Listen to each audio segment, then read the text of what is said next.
So ನೀವು ಯಾವಾಗಾದ್ರೂ ಸಾಲ ಮಾಡಿದ್ದುಂಟಾ? ಈ ಥರ ಬಾಕಿ ಅನ್ನೋದು ನಿಮ್ಮ ತಲೆಯಲ್ಲಿ ಇದ್ದಿದ್ದುಂಟಾ? ಜಗತ್ತಲ್ಲಿ ಸಾಲ ಮಾಡಿಲ್ದವರು ಯಾರು ಇಲ್ಲ, ಎಲ್ಲರೂ ಸಾಲ ಮಾಡಿರ್ತಾರೆ. ನಂದು ಇಂಜಿನಿಯರಿಂಗ್ ಓದಿದ್ದೆ ನಾನು ಎಜುಕೇಷನ್ ಲೋನಲ್ಲಿ.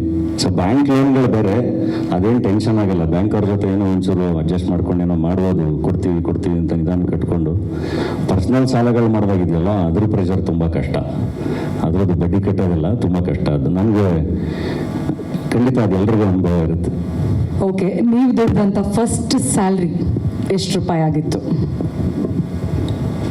ಇನ್ಫೋಸಿಸಲ್ಲಿ ಐ ಥಿಂಕ್ ಆ ಥರ ಹಿಂಗೆ ಕೆಲ್ಸಕ್ಕೆ ಸೇರ್ಕೊಂಡ್ಮೇಲಿದ್ದು ಅಂದರೆ ಇನ್ಫೋಸಿಸ್ದು ಸ್ಯಾಲ್ರಿ ಮರ್ತುಬಿಟ್ಟಿದ್ದೀನಿ. 23,000 25,000 ಏನೋ ಇತ್ತು. ಸೊ 23,000 ಏನು ಮಾಡಿದ್ರಿ ಆ ತಿಂಗಳು? ಮನೆಯವ್ರನ್ನೆಲ್ಲ ಕರ್ಕೊಂಡು ಅಮ್ಮಗೊಂದು ಸೀರೆ ಕೊಡಿಸಿ, ಅಕ್ಕನಿಗೊಂದು ಸೀರೆ ಕೊಡಿಸಿ, ಶಾಪಿಂಗ್ ಮಾಡಿಸಿ, ಇನ್ನೇ ಮಾಡೋದಷ್ಟೇ. ಓಕೆ, ಇನ್ನೊಂದು ಕ್ವೆಶನ್ನು, ಬೈಕೋಬೇಡಿ. ಫಸ್ಟು ನೀವು ಕೋಟಿ ತಗೊಂಡಿದ್ದು ಯಾವಾಗ?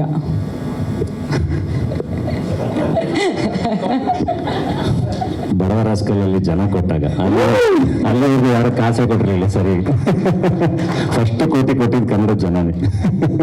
Super, thank you so much.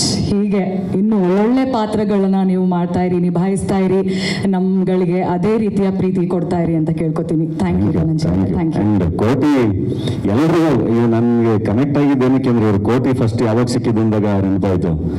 ನಮ್ಮ ಮನೆ ಒಳಗಡೆ ಒಂದು ಕಟ್ಟೆ ಇತ್ತಲ್ಲಿ ಕೂತ್ಕೊಂಡು, ಯಾವಾಗ ನಾನು ನನ್ನ ಫ್ರೆಂಡ್ ವಾಹನ ಅಂತ ಸ್ಕೂಲ್ ಫ್ರೆಂಡು ಕೂತ್ಕೊಂಡು ಮಾತಾಡಿರ್ತೇವೆ, ಮಗ ಯಾರಾದರೂ ದಾರಿಲಿ ಹೋಗ್ತಾ ಒಂದು ಕೋಟಿ ಸಿಕ್ಬಿಟ್ರೆ ಸೆಟ್ಲ್ ಆಗ್ಬಿಡೋದಲ್ವ ನಾವು ಅಂತ. ಯಾರಾದರೂ ಒಂದು ಕೋಟಿ ನಮ್ಮ ಮಕ್ಕದ ಮೇಲೆ ಎಸ್ಬಿಟ್ಟು ತಗೊಂಡಾಗ ಬರ್ಬೇಡ ಅಂದ್ರೆ ತಗೊಂಡು ಹೋಗ್ಬಿಡೋದಲ್ವ ನಾವು ಅಂತ. ಸೊ ಹೆಂಗಾದ್ರೂ ನಾವು ಇನ್ನೂ 1 ಕೋಟಿ ದುಡಿಬೇಕಲ್ಲ, 1 ಕೋಟಿ ದುಡ್ಡು ಸೆಟ್ಲ್ ಆಗ್ಬಿಡ್ಬೋದಲ್ವ, ಒಂದು ಮನೆ ಕಟ್ಕೊಂಡ್ಬಿಡೋದಲ್ವ, ನಮ್ಮ ಫ್ಯಾಮಿಲಿನ ಚೆನ್ನಾಗಿ ನೋಡ್ಕೋಬೋದಲ್ವ. ಹೀಗೆ ಎಲ್ರಿಗೂ ಈ ಯೋಚನೆ ಬಂದಿರೋಕ್ಕೆ ಸಾಧ್ಯ, 1 ಕೋಟಿ ಸಿಕ್ಬಿಟ್ರೆ ಅಂತ. ನನಗೆ ಕೋಟಿ ಫಸ್ಟ್ ಕನೆಕ್ಟ್ ಆಗಿದ್ದೆ ಅಲ್ಲಿ, ನಾವು ಕನಸು ಕಾಣ್ತಿದ್ದಲ್ವಾ ಅಂತ. ಸೊ ಹಂಗಾಗಿ ಕೋಟಿ ನನಗೆ ತುಂಬ ಇಷ್ಟವಾದ ಪಾತ್ರ. ಖಂಡಿತ ನಿಮಗೂ ಇಷ್ಟ ಆಗುತ್ತೆ. Thank you.